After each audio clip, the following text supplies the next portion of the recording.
Louvado seja Deus. Amém.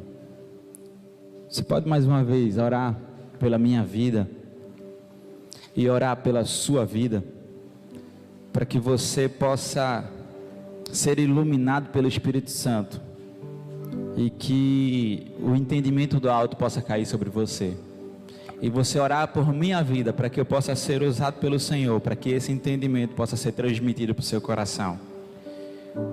Feche seu olho mais uma vez. Pai, em nome de Jesus, que o Senhor me use nesse momento, que toda a minha carne, todo o meu ego, toda a voz humana possa dar lugar agora à voz de Deus, que a voz do Teu Espírito Santo possa comandar este momento, e que a palavra que o Senhor tem ministrado ao meu coração, que o Senhor tocou no coração para trazer hoje, possa alcançar os meus irmãos, e que eles possam ser iluminados pelo Teu Espírito Santo, para que o entendimento possa fazer morada em seu coração. É isso que eu te peço, em nome de Jesus. Amém. Meu irmão, existe uma passagem na Bíblia que se encontra nos Evangelhos, que vai exemplificar aquilo que eu quero falar hoje. Lá em Mateus 14, fala a respeito de uma passagem que Jesus Cristo, ele subiu ao monte para estar orando, para ficar sozinho. Até o Senhor Jesus Cristo tinha necessidade de passar tempo a sós com Deus, um TSD de qualidade. Fica a dica aí para você. Então ele queria ficar sozinho, então ele subiu no monte e despediu os discípulos. Os discípulos entraram num barco e saíram ao mar. E depois de um tempo, quando o barco já estava lá no mar, ele estava lá sendo acometido pelas ondas. O barco balançava muito, as ondas batiam no barco, e eles viram uma figura caminhando sobre as águas. Só que o medo era tão grande pela situação, que eles não conseguiram identificar que era o Senhor Jesus. Eles disseram: é um fantasma. Então o medo torna turva a visão. Já vai pegando aí. E ali o Senhor teve que falar: calma, sou eu. E ali eles entenderam que era o Senhor Jesus Cristo, depois da palavra do Senhor. E Pedro, muito ousado, e eu posso dizer até afoito que ele é, ele disse: Senhor, se és tu, deixa que eu vá até você caminhando sobre as águas. Você conhece essa história. E ele foi caminhando sobre as águas. Ele conseguiu, meu irmão e minha irmã, andar sobre as águas. Mas quando o vento bateu, quando as ondas começaram a balançar, ele percebeu o cenário que ele estava, e a Bíblia diz que ele teve medo. Quando ele teve medo, ele começou a afundar. Então a gente já tira daí que o medo é inversamente proporcional à fé. Quando eu tenho mais medo, a minha fé é diminuída. E quando eu tenho mais fé, o meu medo é diminuído. Eles são inversamente proporcionais. Meu irmão e minha irmã, essa parte termina com Cristo pegando Pedro e dizendo assim: homem de pouca fé, homem de fé vacilante. Meu irmão e minha irmã, o certo é que o medo tem esmagado a nossa esperança. Certo é que o medo, ele tem às vezes paralisado, ele tem nos atrasado, ele tem nos fazido regredir. E é sobre isso que eu quero falar para você. Porque se o medo tem essa capacidade de fazer tudo isso, a pergunta que me faz é possível viver sem medo? Não seria isso algo natural do ser humano? Mas afinal, o que é o medo? Você já se perguntou o que seria o medo? Em uma tradução, vamos dizer assim, de dicionário mesmo, ele vai dizer que o medo é um estado emocional que surge em resposta à consciência de uma situação ameaçadora, de uma situação que tira você do conforto. E o medo tem suas reações tanto físicas como emocionais ou psicológicas. Quando você tem medo, você pode suar muito, tremer, desfalecer, suas forças se vai. Certo é que cada um tem a sua reação a alguma espécie de medo. Mas é fato que sem o medo, a gente poderia colocar a nossa vida muito mais em risco do que o normal. Porque o medo é uma reação emocional poderosa de preservação da nossa vida, da nossa saúde. Sem medo, talvez você se arriscasse desnecessariamente. O medo causa alerta. Então, dito isso, o que a gente vai falar agora não é a respeito do medo que preserva, de autopreservação. A gente quer falar do medo exagerado. Aquele medo que trava o seu avanço como pessoa, trava o seu avanço como filho de Deus, aqueles que barra as bênçãos de Deus sobre a sua vida. Então, meu irmão, o que a gente vai falar aqui não é apenas um medo natural, normal, colocado em nossa vida em autopreservação. A gente quer falar do medo exagerado, do medo que barra. Então, o maior antídoto para o medo, dito isto, é a fé. Na história que eu acabei de falar, que a fé é inversamente proporcional ao medo. Então, quando você está diante das situações da vida, diante dos anseios da sua vida, você precisa ter fé, meu irmão. Sabe, você precisa tomar coragem na sua vida. Muitas das vezes nos pegamos nas situações da nossa vida querendo mudar. Eu não estou satisfeito, eu quero uma nova vida para mim, mas na realidade eu tenho medo. E às vezes você fica se perguntando: eu quero mudar, eu tenho isso no meu coração, mas eu não consigo, o que está acontecendo? Talvez você esteja com medo de sair da sua zona de conforto. Porque a reação emocional que incomoda a sua zona de conforto pode ser o medo da mudança. E às vezes o medo que paralisa, trava, torna você estático. Você passa 1 ano, 2 anos, 10 anos, você é a mesma coisa. Você vive se lamentando das mesmas coisas. A sua vida espiritual não está progredindo. E você não consegue mudar por medo. Medo da mudança, medo do desconhecido. A sua zona de conforto, ela vai muito bem, porque os dias vão se passando e você está ali naquele piloto automático. Meu irmão, o medo, ele tem essa capacidade de lhe colocar numa zona de conforto, dizer assim: não saia daqui, aqui você pelo menos pode viver, mas você perde as esperanças de receber aquilo que está além do seu medo. É preciso se arriscar, meu irmão. É preciso se lançar. Você sabe que fé é a certeza daquilo que não se pode se ver. A definição de fé está lá em Hebreus 11. Você pode ler muito bem. Então, o maior antídoto para o medo era a fé. Quando vivemos destemidamente, as pessoas veem Jesus como elas nunca viram antes. Nosso mundo não precisa de uma definição nova de cristianismo. Nossa vida não precisa de uma declaração nova do cristianismo, mas sim precisa do que é o cristianismo. Uma geração destemida, é isso que precisamos ser.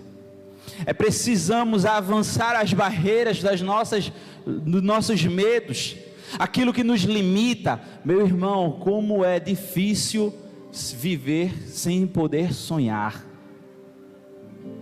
sonhar com um bom emprego, sonhar com uma faculdade melhor, sonhar com a sua faculdade, com o curso da sua faculdade, sonhar em empreender, em abrir alguma coisa, sonhar em ser melhor diante de Deus, de almejar um ministério na igreja, sonhar em ser um grande pregador da palavra do Senhor, sonhar em ser um grande servidor de Deus, sonhar em ser um grande missionário. Meu irmão, a pessoa que perde a capacidade de sonhar, ela está vivendo como morta. Será que você não está vivendo como um zumbi? Um morto-vivo? Seus sonhos sendo esmagados, seus sonhos sendo oprimidos, porque você não tem coragem de se arriscar, porque você não tem coragem de sair da sua zona de conforto. Fora que, sem você ser uma pessoa destemida, como é que as pessoas vão ver Jesus em você? E aqui é um ponto importante para abordar nesse momento, porque quando você vive destemidamente, as pessoas veem Jesus de uma forma diferente. Ontem a gente estava lá em Carne de Vaca, e a gente teve a oportunidade de falar uma palavra, que a gente estava lá na praia, teve o nosso momento de adoração e culto, e a gente falou que é preciso às vezes ter aqueles 20 segundos de uma coragem insana, porque 20 segundos é aqueles segundos que você precisa para romper a barreira, para que o seu corpo comece a lhe acostumar. Um exemplo disso foi o que falei, de uma trégua que teve na Primeira Guerra Mundial, que diante das trincheiras inimigas, que eles passavam dias e dias atirando um contra o outro, chegou a notícia que aquele dia seria um dia de trégua, e a pergunta seria: quem seria o primeiro a confirmar que realmente teve trégua? Quem seria o primeiro a colocar a cabeça para fora da trincheira, assumir a coragem e o risco de dizer assim: eles podem atirar na minha testa? E naquele momento, uma pessoa teve que confirmar isso. Em um momento de insana coragem, ele botou a cabeça pelo lado de fora, e ali teve a confirmação que aquele dia era um dia de paz. Aqueles 20 segundos que o nosso coração está lá com medo, mas que eu ultrapasso, eu posso ter a confiança, porque o meu corpo já vai acostumando. Meu irmão, é preciso ter uma fé que lhe projeta para frente, não para trás. A fé é uma projeção de você em direção ao alvo da sua fé. Em quem você tem colocado a sua fé? Meu irmão, a mensagem de hoje, eu vou falar sobre medo, mas na real é sobre mudança. É sobre você entender que existe algo mais além e que você precisa ultrapassar a barreira do seu medo. A gente vai falar de algo que vai perpassar a nossa vida física, material, secular, como alguns dizem, e espiritual também. Porque o medo tem nos tolhido de aproveitar o máximo do que Jesus tem para a nossa vida. Uma declaração destemida, que vive uma fé ousada, porque sabemos que a quem pertencemos. O que a gente precisa, meu irmão, minha irmã, é uma geração que alcança grandes coisas por Deus. É uma geração que não se abate, não se paralisa pelo medo. É uma geração que ultrapasse as barreiras da ansiedade da sua vida.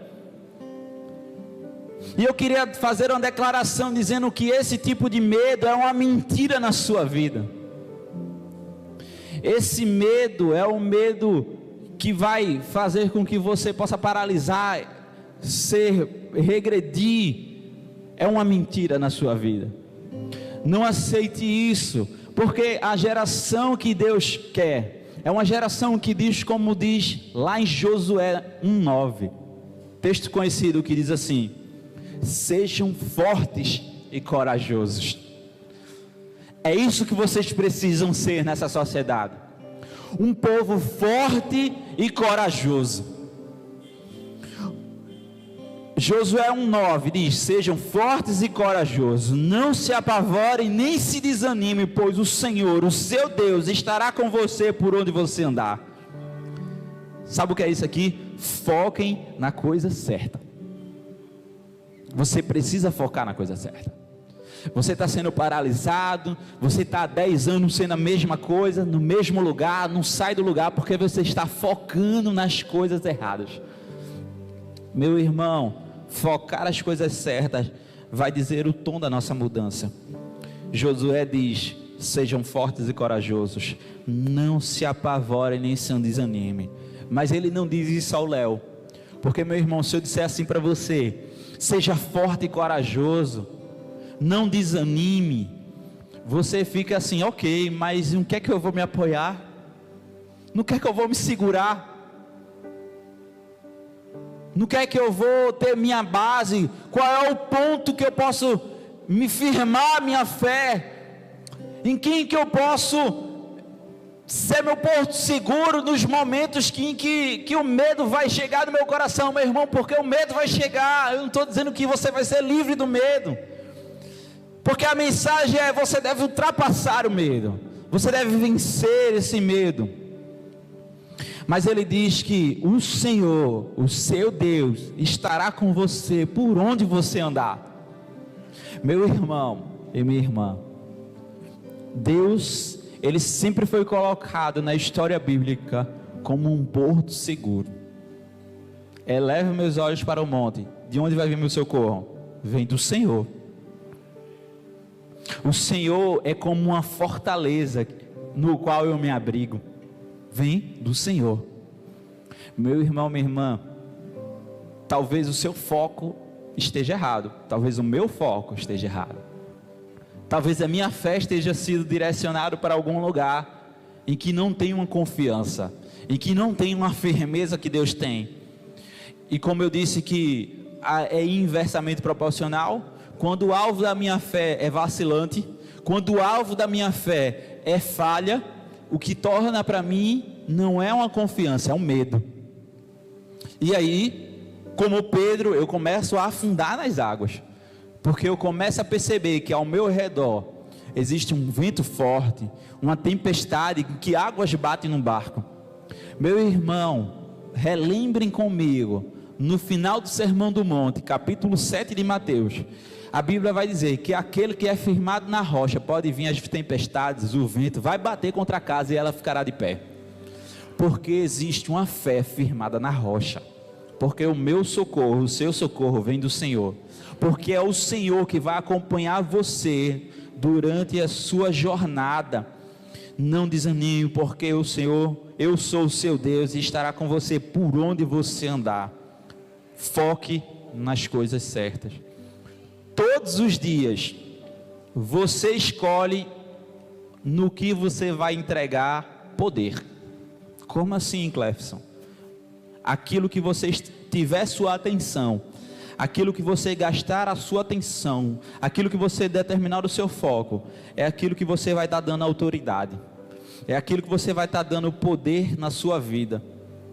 E é extremamente desanimador quando a gente para no final do dia e percebe que as coisas que a gente deu atenção no dia, as coisas que ao longo do dia tiraram o nosso,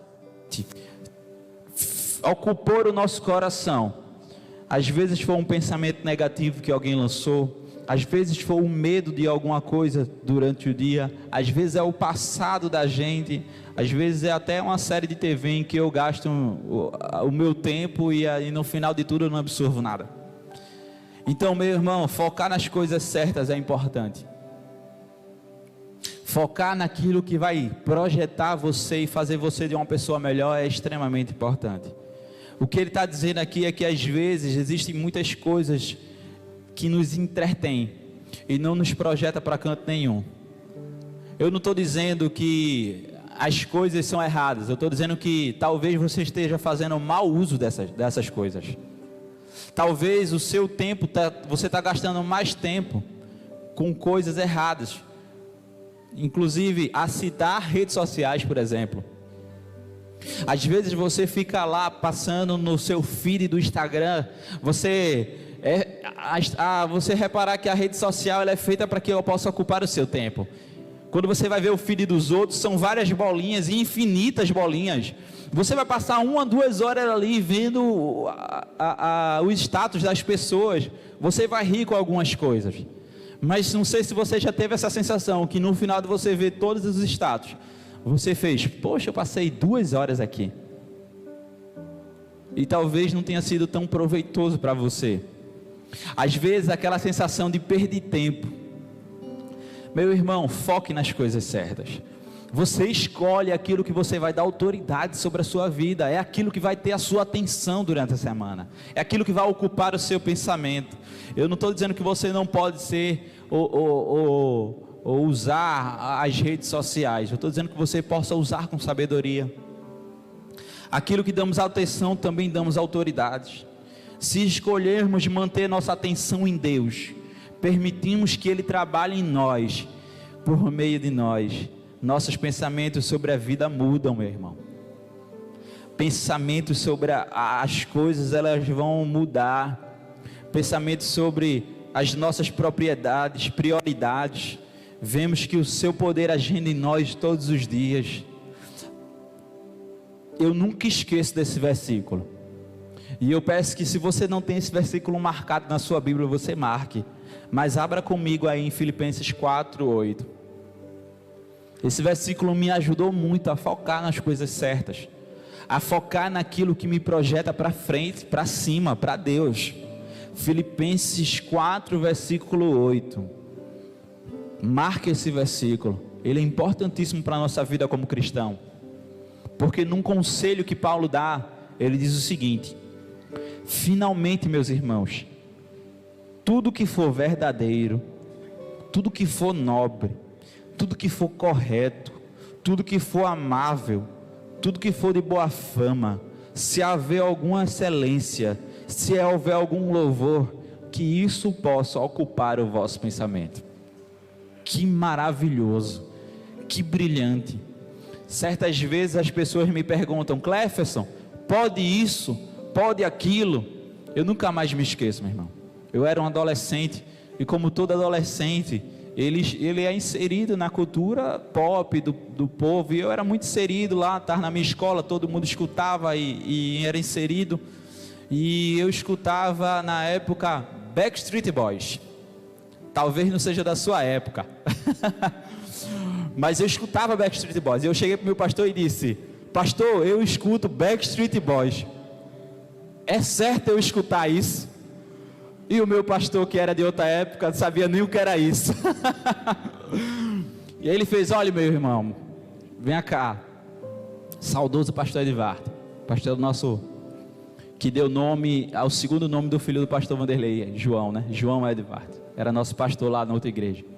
E ele chegou para mim e disse: eu não conheço, mas eu sei quem conhece. E eu já... Aí ele abriu esse versículo e disse: se há algum louvor, se há alguma virtude, vai em frente, meu irmão. E ele me deu esse versículo, e eu nunca mais me esqueci. E toda vez que alguém me pergunta: Cleferson, é certo ou errado, é não sei o que, eu disse: abra a Bíblia comigo.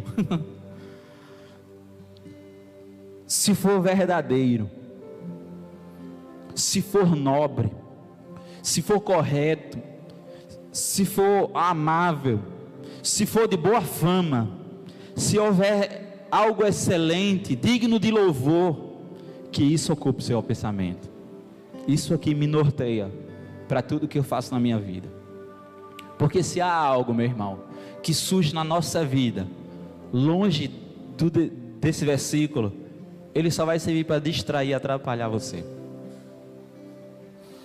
Foque nas coisas certas, meu irmão, para o seu bem, para o bem da sua família, para o seu crescimento.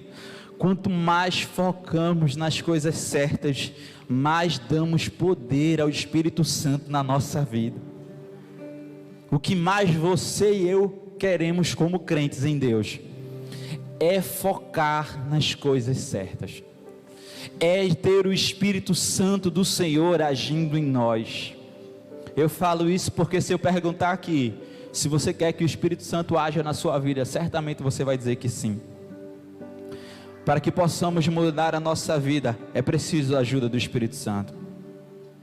Por isso hoje, permita que o seu foco em Jesus influencie você, o que você faz, o seu meio e os outros. Permita que o foco em Jesus da sua vida, a partir de agora, possa dizer e dar a tônica do que será aqueles que irão rodear você, ou o impacto daqueles que alcançarão. Meu irmão, minha irmã, é preciso que a gente tenha coragem de mudar. Porque eu sei que eu estou falando aqui para você, e você vai sair por essa porta, e amanhã é segunda-feira. E segunda-feira, as mesmas coisas que você foi acometido durante essas últimas semanas, virão sobre você. Agora, você terá a oportunidade de escolher no que focar, porque eu estou dizendo para você, é preciso focar nas coisas certas.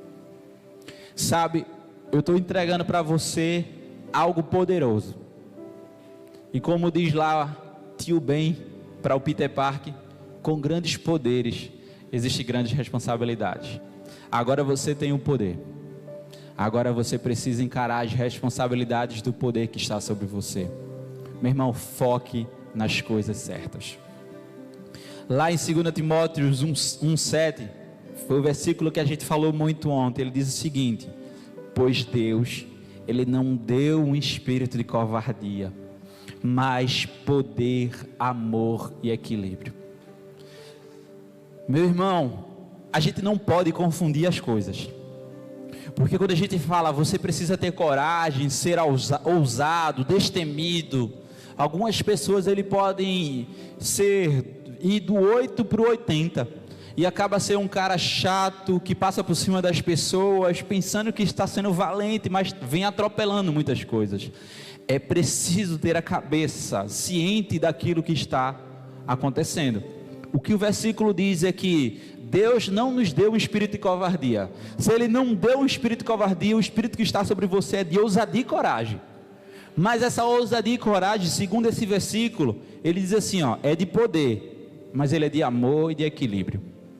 Então a sua ousadia, a sua coragem, não é uma coragem desenfreada. É uma coragem em que tem equilíbrio e que tem amor. Você vai ser um cara ousado, corajoso, destemido. Você vai ser uma pessoa desse tipo, mas a tônica daquilo que você vai viver é o amor e o equilíbrio.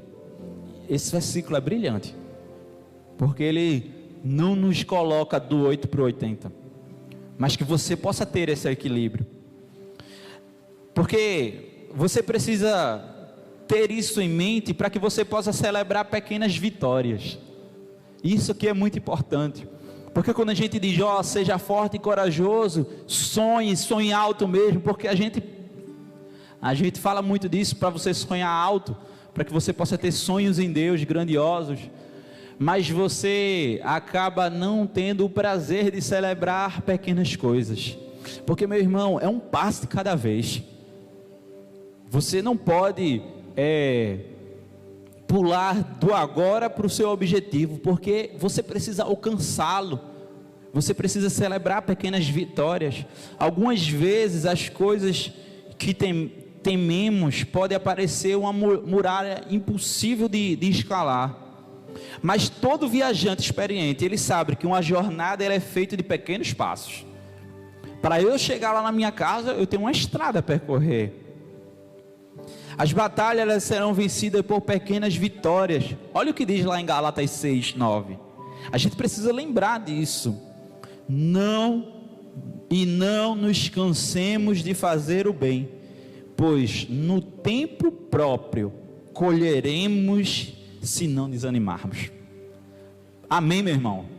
Você precisa celebrar passo a passo, não desanimar, tendo ciência das vitórias ao longo do caminho, porque segundo esse versículo, ele diz que nós colhemos no tempo próprio, se a gente não desanimar.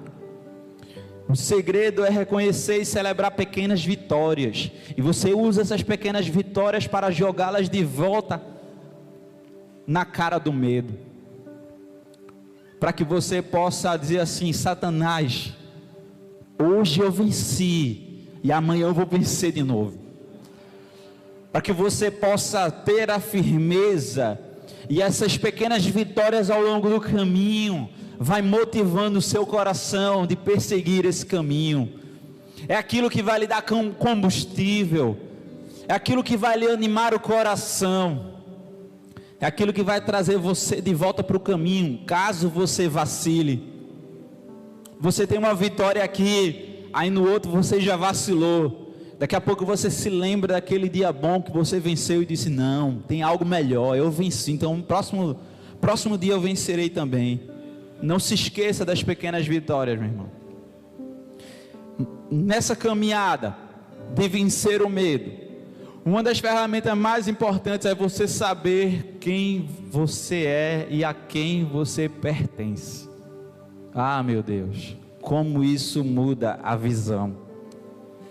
Quando aceitamos Jesus, recebemos tanto a identidade quanto o propósito.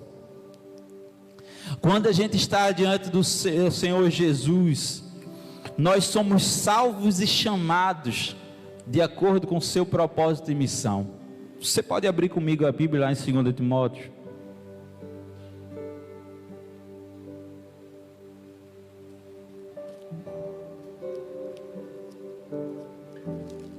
Segundo Timóteo, capítulo 1, versículo 9.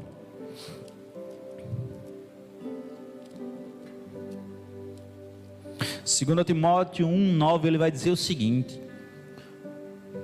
que nos salvou e nos chamou com santa vocação, não segundo as nossas obras, mas conforme a sua própria determinação e graça que nos foi dada em Cristo Jesus, antes dos tempos eternos.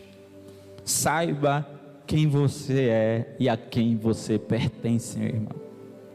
Salvos é a nossa identidade e chamados é o nosso propósito. Amém? Você pode repetir isso comigo?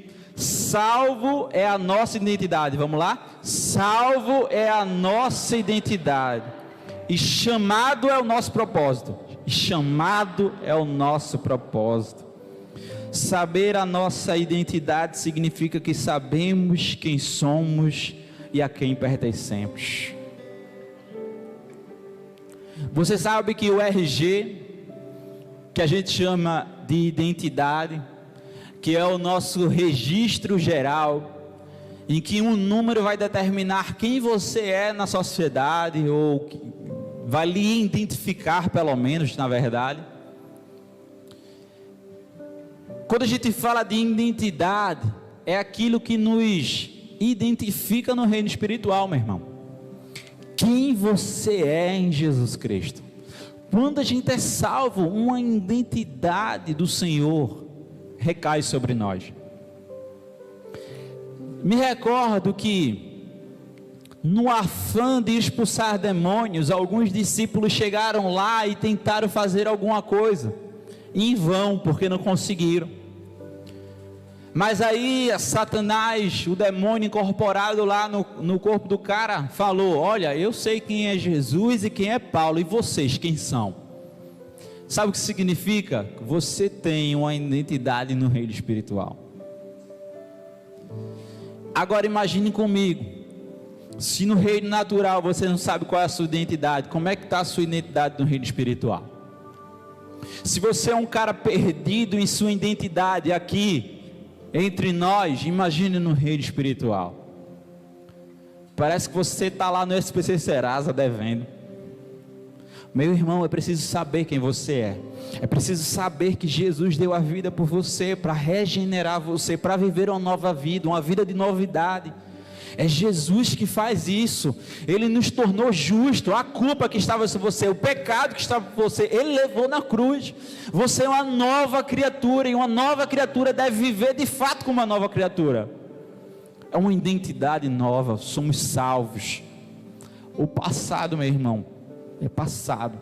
O velho homem deve morrer. O velho homem deve ser deixado para trás. Mas além de saber quem somos, é preciso se identificar com um propósito colocado em nossa vida. O chamado de Jesus para mim, aquilo que Ele me chamou.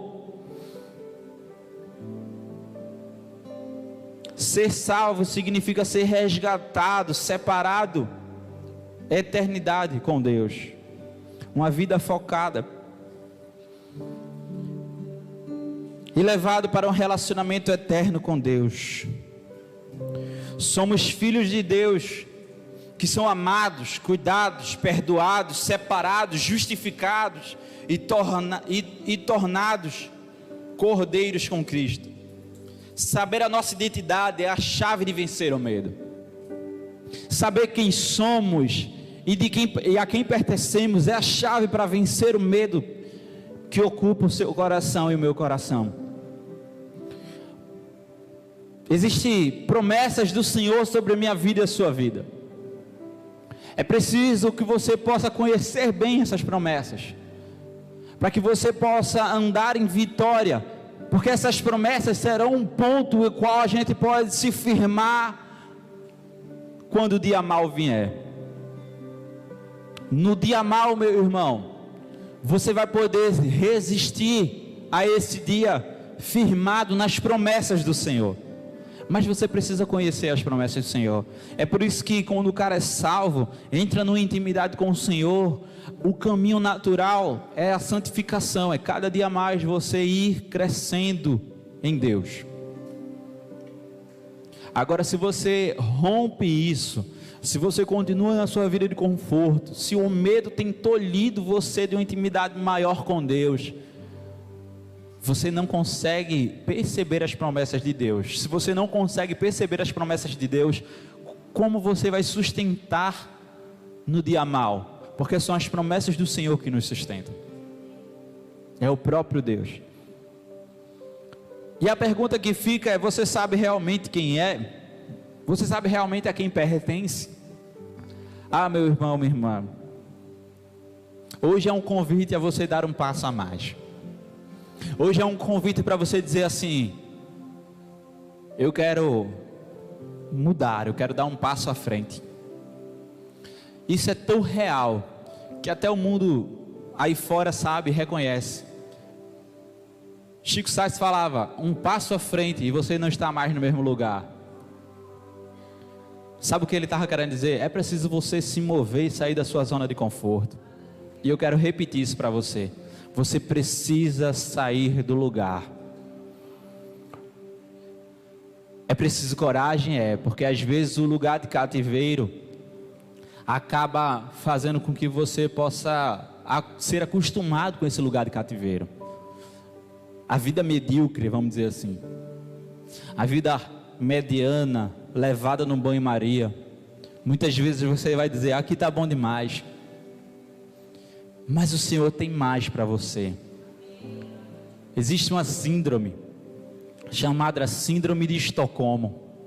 É uma síndrome que faz com que a pessoa que é sequestrada comece a sentir falta daquele que sequestrou você. E ali, apesar de alguém que queira resgatar você, você ainda está ligado àquela pessoa que sequestrou você. É chamada Síndrome de Estocolmo. Parece que a gente tem vivido essa síndrome. Parece que o diabo tem nos sequestrado, colocado a gente num cativeiro, e a gente passou tanto tempo ali, que agora, na hora de alguém abrir a porta, você vê a luz no fim do túnel e você fala: mas aqui é bom. Sabe por quê? Porque você passou muito tempo sendo oprimido. É por isso que nesse momento, o Espírito Santo, que aqui está desde o começo desse culto, Ele está agindo no seu coração e no meu coração, para que você possa ter a coragem necessária para dar o passo e sair desse lugar de cativeiro, porque existe uma liberdade. O medo é uma mentira na sua vida, meu irmão. Não caia na conversa da ansiedade que assola o seu coração. Você precisa se apegar com Deus e dizer: Senhor, hoje é o dia da minha mudança. Hoje eu saio do lugar, o medo não mais vai me intimidar, o medo não mais vai me paralisar. Eu estou livre pelo poder do Espírito Santo. Meu irmão, a única coisa que podemos clamar é pela operação do Espírito Santo na nossa vida. É Ele que nos tira desse lugar, é as promessas dEle que me faz ter um porto seguro, um ponto de apoio. Eu, Cleferson, não posso servir para você isso. Se você tem alguma experiência e confiança que eu vou tirar você daí, salvar você daí, você está enganado, porque ninguém pode. O Senhor Jesus deve ser. Você só pode confiar nele para sair desse lugar. A gente está aqui só para auxiliar o Senhor Jesus Cristo, mas é Ele que você pode ter fé. Você pode ficar de pé?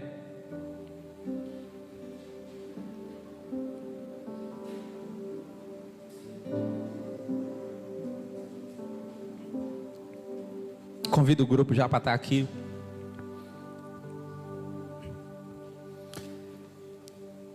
Motivação, meu irmão, é algo que vem de dentro de você. Sabia? Eu não posso colocar motivação no seu coração. Motivação é um sentimento, é algo que sai de dentro do seu coração. Ninguém pode motivar, colocar motivação no outro. Ele pode dar discurso, palestra e tudo mais, mas eu não quero falar de palestra, discurso, nem nada não. Eu quero falar que o Espírito Santo de Deus, que habita dentro do seu coração, Ele é a maior motivação que você precisa, porque Ele está dentro de você. É um poder divino, extraordinário, sobrenatural. É algo que não depende de você, é dele, mas você precisa abrir o seu coração. Quem mais quer salvar a sua vida é Deus. Agora você precisa abrir o coração. Eu gosto muito da ilustração que diz que o coração tem uma porta que só se abre por dentro. Porque Deus diz: eis que estou à porta e bato. Aquele que abrir, eu entrarei, cearei, transformarei, justificarei, vou santificar, levar para o céu. Isso é o que Jesus faz. Meu irmão, minha irmã, não sei se você já é crente ou não, mas agora é uma oportunidade divina para que você possa abrir o seu coração para o Senhor Jesus Cristo, para que o Senhor Jesus possa libertar você. Saia do medo. Existe uma vida sem medo para você, sem medo que paralisa, sem o medo que regride, que transforma você de refém. Existe uma vida sobremaneira para você viver.